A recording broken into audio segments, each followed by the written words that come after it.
Well, good afternoon and welcome back for lunch. Excellencies, ministers, general flag officers, and of course, my fellow panelists and all of the participants today. It's a real honor for me to be here. Our college, the College of International Security Affairs, heads up the Combating Terrorism Fellowship Program, which is the senior service college in the United States for irregular warfare. And we actually have 18 Sri Lankan graduates from that program since 2003. So it's a real honor for myself, and I have a couple of colleagues from the university here as well, to meet with our graduates, to see all the things that Sri Lanka is doing, and it's just fantastic for us to be here and to take part in the defense seminar. So thank you very much to the Sri Lankan Army for putting together this amazing event. Good afternoon, as I said, and thank you, Dr. Vananesh, for that very welcome and introduction. I must state that my remarks here today represent my own views as a scholar and not those of the United States, the Department of Defense, the National Defense University, or the College of International Security Affairs. Now, a topic like cyber conflicts and future power is one that requires substantially more than 20 minutes to adequately cover. So for our purposes today, I'm going to focus on those areas that you see on the screen, and I want to emphasize how cyberspace domain activities fit into future power competition, and in particular, how these factor into hybrid warfare. Frank Hoffman, a senior research fellow at the National Defense University in Washington, described hybrid warfare in a 2009 article, and he says, "The concept of hybrid warfare is not particularly new, representing a combination of conventional and unconventional irregular warfare, extending beyond the battlefield to encompass economic, diplomatic, information, to include psychological, cyber, and misinformation, and finally, political warfare." So I think that last part of his definition is most relevant for what I'm going to talk about today. That offensive cyberspace domain activities are modern forms of political warfare. And indeed, as Clausewitz's famous dictum tells us, war is the continuation of politics by other means.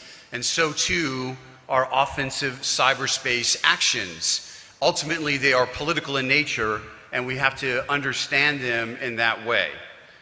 So with that, I want to get into some definitions, because words mean things, and it's important for us to get the lexicon correct. And it seems that there are a variety of terms in use when discussing the cyberspace domain. And the terminology changes almost as rapidly as the technology that enables it. This can cause confusion among senior policymakers and senior leaders as to what aspects of the cyberspace domain they're actually referencing. So key among the definitions within cyberspace is that it is a warfighting domain, just like the land domain, the air domain, the maritime domain, the space domain, and we have to think about it in that way. And if we don't, if we try to separate it as something separate, then we run the risk of not really understanding what exactly it is that we're doing. Another thing to consider is separating cyber from space or cyber from security also doesn't lend the right amount of credibility and weight to the term. So when you combine cyberspace as one word or cybersecurity as one word, that further reinforces the understanding that it is a warfighting domain, and we have to think of it as such.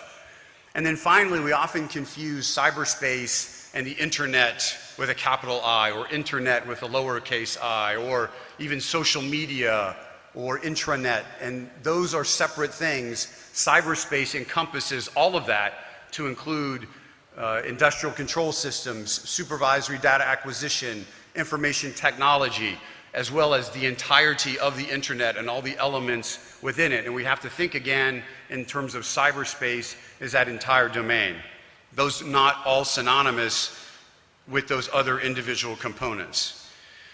So next thing is to consider sort of what the intelligence community, the predictions from the intelligence community versus what Hollywood tells us about cyberspace versus what reality really is. And so despite the doomsday pronouncements of some of the key intelligence and security officials in the US government and from other states that the greatest threat to the US or to the world is some sort of major cyberspace offensive attack that would cripple critical infrastructure like power grids and water purification sites or transportation systems.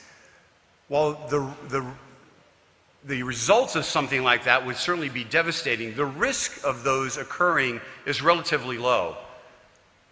Indeed, using words like cyber 9/11 or cyber Pearl Harbor or cyber category 5 hurricane can certainly convey how serious and devastating those types of attacks could be against state infrastructure. The likelihood of those happening is actually relatively low. And even what we see in Hollywood with films going back to like 1995 and Hackers, and then 2007, 2008 with Live Free or Die Hard and Eagle Eye, and then most recently The Fifth Estate and Black Hat, most all of those plot lines and scripts have much more to do with criminal activity from the very low end of stealing identities and financial information all the way to the high end of shutting down critical infrastructure and sort of holding a state at ransom in terms of losing its critical infrastructure until certain payments are made or different restitution things are taken. But in reality, what we're really seeing is much more a different view than what we see in Hollywood, or perhaps what we see from the predictions of the intelligence community. Certainly there are daily attacks that occur, mostly criminal, that involve malware, ransomware, spear phishing. In fact, even in my hotel room while I was working on this presentation a few days ago, I got an email supposedly from Verizon Wireless, my mobile carrier in the United States, saying, "You need to update your account information. Please click on this link and provide us with updated information on your account." And I, of course, didn't do that. I instead forwarded the email to Verizon Wireless and to their security department. But just think, millions, tens of millions of those kinds of emails go out every day. And even if just small percentage of individuals click on those links and have their information compromised, you can see the effect. We also have certainly the Islamic State and other violent extremist organizations that are using social media to recruit, to radicalize, to operationalize individuals. We have state actors like Russia using distributed denial of service attacks and website defacements. We saw that in Estonia, in Georgia, in the Ukraine. The Stuxnet attack against Iran's critical nuclear infrastructure in 2010, and then intellectual property theft by North Korea and Sony Industries in 2014. So in reality, most of what occurs in terms of cyberspace are far more limited.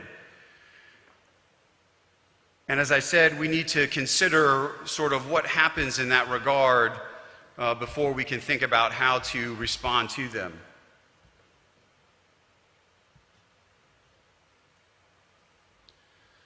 So in order to answer the question then of what are the most likely types of offensive cyber activities that we're going to see, we need to understand what the key cyberspace domain activities are that almost all states engage in. And so basically there are three. There are two in this slide and one on the next. Operating the network, defending the network, and then conducting offensive activities.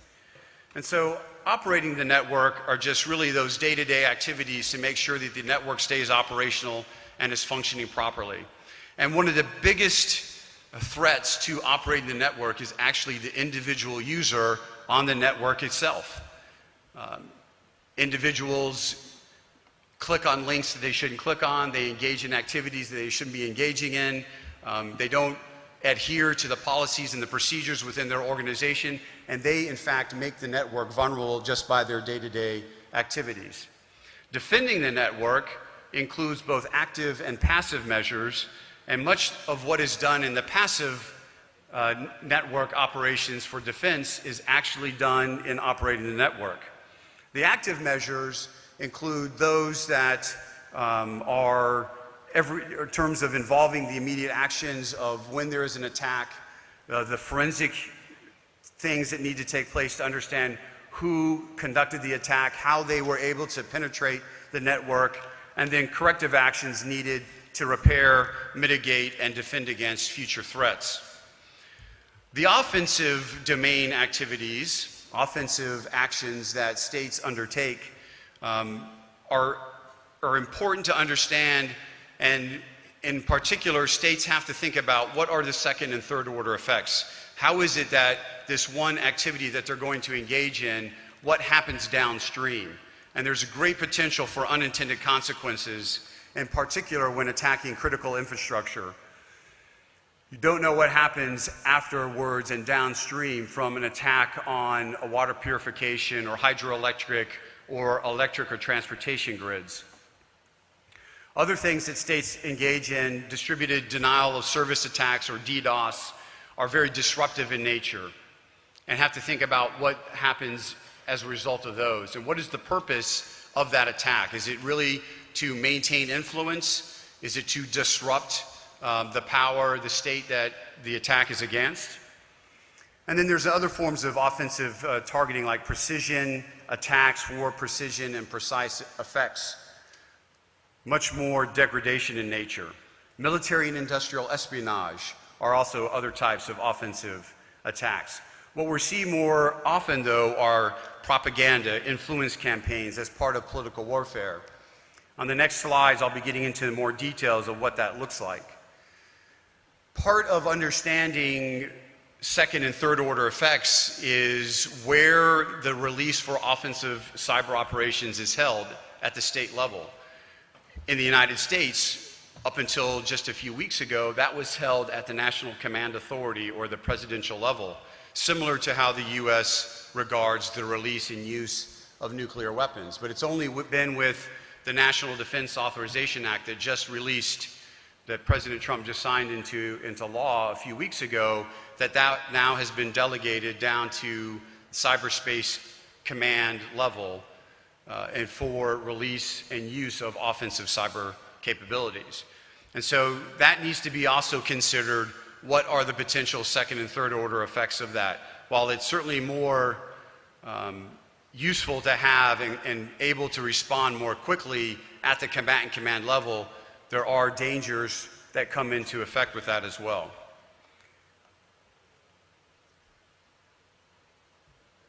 So now, sort of understanding what happens there, we need to consider then what have been the key cyberspace offensive actions at the state level over the last decade or so. And I've just highlighted a few that Russia has engaged in, China and North Korea. I mentioned these a little bit before. From Russia's perspective, these have been sort of disruptive in nature. We have the Estonia DDoS and website defacing that took place in 2007. 2008, just a decade ago, in the run-up to the ongoing Russia-Georgia conflict, there was a substantial cyberspace offensive attack that Russia conducted as it prepared for its activities. And then more in the political warfare and influencing campaign activities we saw in the United Kingdom with the Brexit vote, and certainly in the United States in the 2016 presidential election. And then also both in 2014, 2017 in Ukraine, both in the run-up to the invasion of the Donbas, eastern Ukraine area, and then most recently again in 2017. I would classify all of those in sort of disruptive attacks, and the indication is that Russia will continue to do those types of activities as part of its overall hybrid warfare strategy as it seeks to maintain legitimacy and to regain sort of its hegemony in the Eastern and Southern Europe portions, and to prevent NATO, the European Union, and Western influence in Eastern Europe. I would fully expect those kinds of activities to continue.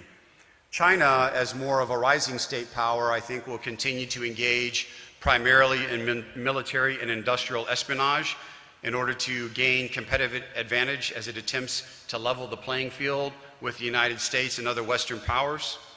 I also see it continuing to try to infiltrate and exploit vulnerabilities in the national security structure of the United States and other elements in the West to gain access for future attacks. And then finally, China, like North Korea, is maintaining strict control over its internal networks and the use of the internet within its own country for citizen access to the internet and information. North Korea, also in some limited aspects a rising power, is also engaging in activities that include both disruptive and espionage activities, as you see, like DDoS and disruptive attacks, but also precise targeting for precise effects. Of course, the Sony hack of Sony database in 2014 is one of the most recent of its intellectual theft of property. And it, like China, also places severe limitations on what its citizens can access in terms of the internet and information. So given that as sort of the brief history of what we've seen of state offensive cyberspace activities, what then does the future look like? So I think the future of offensive cyberspace actions can kind of be classified into three ways: degradation attacks, disruption attacks, and espionage attacks. So here you can see those three types, and if you notice, the most destructive types, degradation of critical infrastructure, that first element that I have at the top of the slide, is also the least likely to occur. A 2018 study entitled Cyber Strategy: The Evolving Character of Power and Coercion found that cyberspace domain activities were no more effective than other instruments of national power when it came to coercing and influencing states to alter behavior. In fact, the study analyzed data from 2000 to 2014 and found that cyberspace operations rarely produce concessions.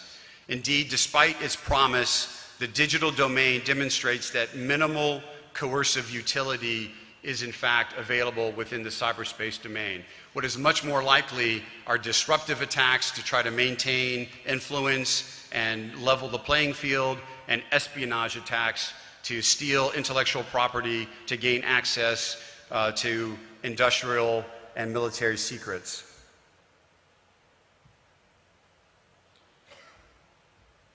So continuing on, something to consider in relation to those three types of activities is the need for public and private partnerships.